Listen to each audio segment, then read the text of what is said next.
hora vamos a hablar de una noticia que conocimos iniciando febrero sobre cómo le fue a Colombia con la inflación en el mes de enero de este año 2023.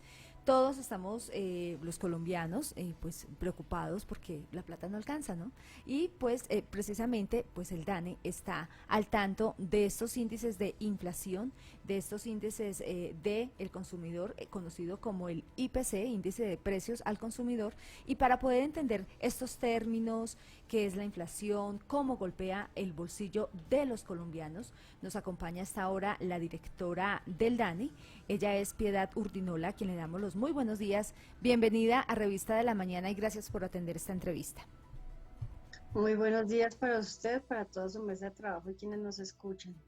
Muchísimas gracias por estar con nosotros, con nosotras, directora. Y bueno, pues hablemos en términos generales para poner en contexto a nuestra comunidad universitaria. ¿Qué es el IPC? ¿Qué es lo que se evalúa mes a mes por parte del DANE?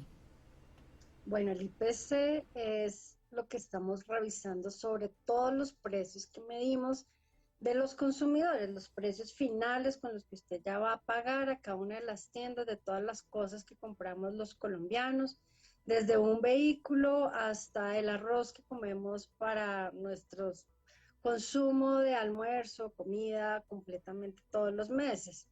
Es un índice, el IPC, y la inflación no es nada más que la variación porcentual promedio de los precios entre dos periodos en el tiempo. Puede ser 2 meses, puede ser de enero a enero, de todos los bienes y servicios que los hogares compramos para nuestro consumo.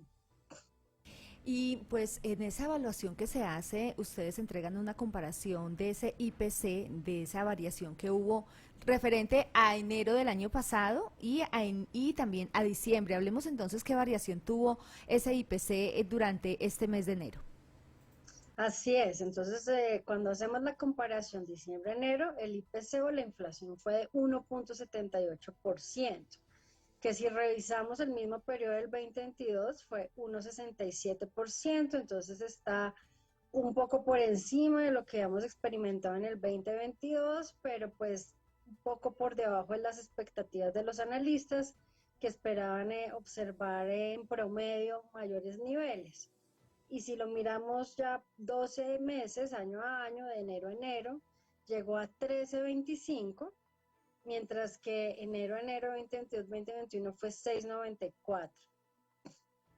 Y dentro de esa variación, entonces, hay unos productos, sabemos que el IPC se divide en 12 puntos, puntualmente, donde se ve ese cambio. ¿Cuáles son esos 12 puntos que se evalúan durante esta evaluación que hace el DANE, en este caso para el IPC de enero? Bueno, para el caso de enero, los de mayor contribución fue transporte. Eso ya es una noticia importante porque veníamos en los últimos meses, los de mayor contribución han sido alimentos y bebidas no alcohólicas.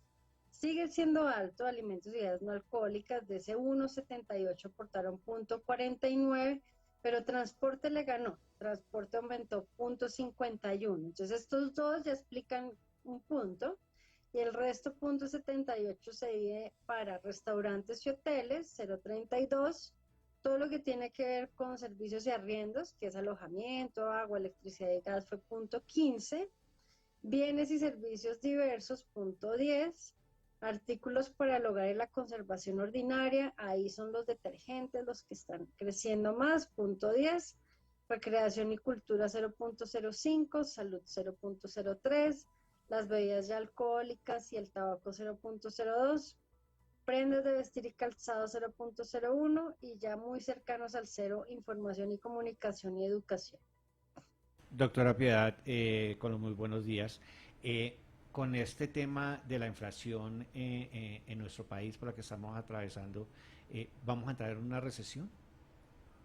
Muy buenos días. Bueno, pues la verdad, el DANE no hace proyecciones y la inflación no es el único indicador para una recesión. Una recesión se define como unos crecimientos negativos sostenidos de la economía. Entonces, en el IPC o en la inflación estamos viendo los precios, que es distinto al seguimiento de la economía.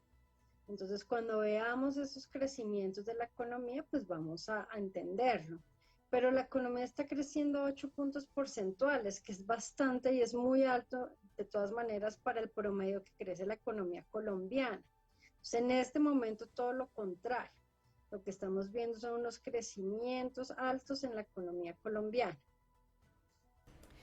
Doctora Piedad, muchas personas no sabemos de pronto en qué se basa la inflación. ¿Cuáles son esos criterios para que por favor nos pueda explicar un poco pedagógicamente? Claro que sí. Hay dos grandes insumos con los que se construye la inflación. Primero, pues quiero aclararles que esto no es un invento criollo, como medir la inflación o algo que cualquier país se va inventando caprichosamente. Es un indicador que ha sido diseñado, en el caso del DANE, pues teniendo en cuenta los consumos de los colombianos, pero sigue unos lineamientos y unos patrones internacionales que están dispuestos por organismos internacionales muy reconocidos y que hacen estudios a profundidad, como son la OCDE, la OIT, el Fondo Monetario Internacional, el Banco Mundial. Pueden mirar todos los manuales de diseño del IPC en la página web del DANE.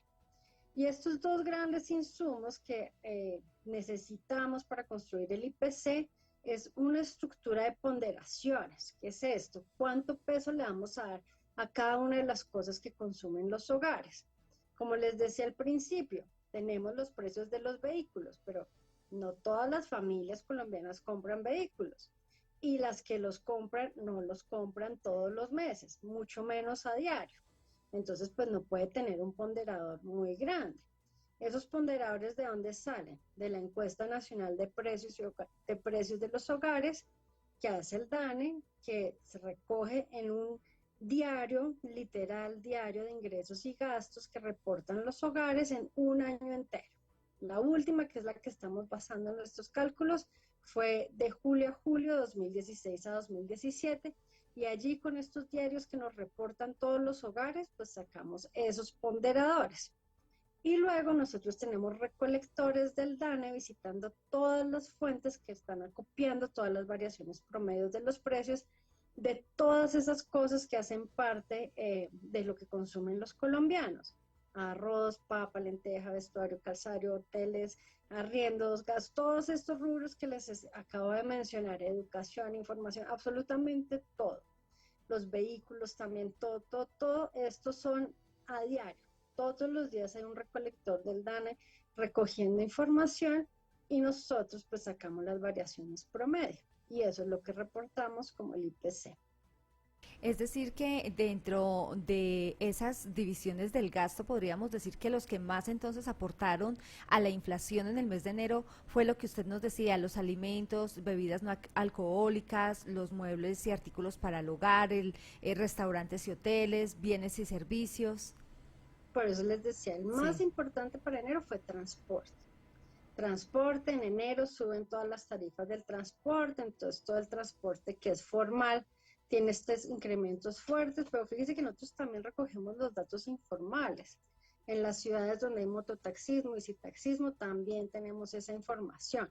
Sin embargo, como sacamos el promedio con estos ponderadores, nos dio que lo que más subió y lo que más aportó al incremento de la inflación fue el transporte, que está explicado por esos aumentos en el transporte formal y el transporte interurbano, intermunicipal. Subió bastante. Entonces, las flotas, ¿no? Que transporte la gente. En enero estamos acostumbrados los colombianos a que nos suben los precios de muchísimas cosas porque todo sube con el cambio de año. Una de esas cosas que subió muy importante fue el transporte. Dentro del transporte tenemos el transporte urbano legal y el transporte intermunicipal fue lo que más empujó, entonces fue el principal rubro, punto 51 del 1,78. Y le siguió alimentos y bebidas no alcohólicas, punto 49. Entonces, frutas, verduras, granos, todos esos alimentos que compramos para hacer nuestras comidas diariamente. Doctora Piedad, ¿cuáles fueron las ciudades con el porcentaje más alto de inflación? Bien, entonces cuando miramos en la variación mensual, solamente para este enero, recordemos, total nacional 1,78. La más alta fue Manizales, 2,02. Le siguió Popayán, 1,99. Bucaramanga, 1,97. Santa Marta, 1,94. Armenia, 1,9. Y pues cuando miramos estas cifras y estos porcentajes, la pregunta que nos hacemos los ciudadanos de a pie es, ¿y cómo afecta la inflación a mi bolsillo? De muchísimas maneras, porque estamos perdiendo la capacidad de pago los colombianos cuando tenemos inflaciones muy altas. Entonces, esta inflación todos la hemos vivido, ¿no? Todos estamos, uy, pero ¿cómo está de caro todo? ¿Cómo está esto de difícil? Voy a hacer mercado y se me acabó la plata. Entonces ya tenemos que ponerlo en términos relativos. Claro, cuando cualquier persona dice voy a hacer mercado, pues estamos pensando en una persona promedio cuando hablamos entre nosotros, ¿no? Pero en realidad es que ese componente de mercado para alguien que tiene muy bajos ingresos, que es un hogar pobre, un hogar vulnerable, hacer mercado es más de la mitad de su gasto. Entonces su plata solo le va a alcanzar para hacer mercado, no va a tener para comprar muchas más cosas. Mientras que, por ejemplo, en el otro extremo, un hogar de ingresos muy altos, pues recibe muchos más ingresos y puede consumir muchas más cosas. Y aunque los alimentos, por ejemplo, ese rubro de alimentos esté creciendo mucho, pues tiene como amortiguar este incremento de la inflación. Entonces nos afecta a todos lo vivimos a diario, todos sentimos que todo está bastante caro, pero va a tener un mayor efecto sobre los hogares pobres y los vulnerables, pues su plata no le va a alcanzar sino para comprar las cosas básicas, alimentación, vestuario, alojamiento, arriendos, servicios, y hasta ahí le llegó la plática.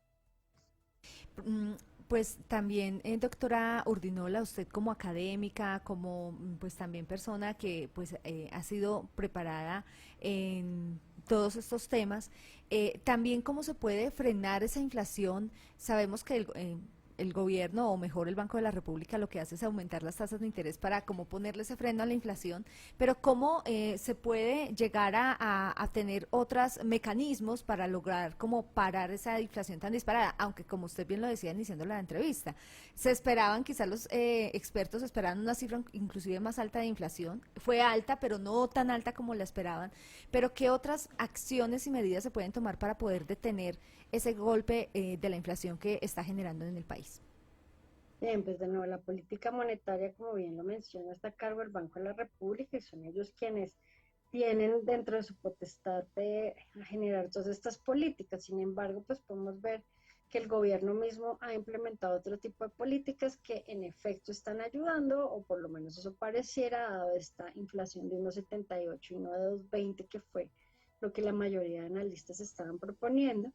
Y dentro de ellas está, además de esa subida de las tasas de interés, pues está también la desindexación de muchos precios. Ustedes de pronto recuerdan, el ministro de Hacienda hizo unos anuncios a finales del año pasado, teníamos muchas cosas que suben y de nuevo en enero lo sentimos más fuertemente con la inflación o con el salario mínimo, y muchas de esas cosas pues estaban escritas por ley, que tal cosa sube lo mismo que sube el salario mínimo, tal otra sube lo mismo que sube la inflación, y se desindexaron, es decir, se dejaron que no subieran exactamente con esos valores que, dada la inflación tan alta, pues eso ayuda a controlar los precios.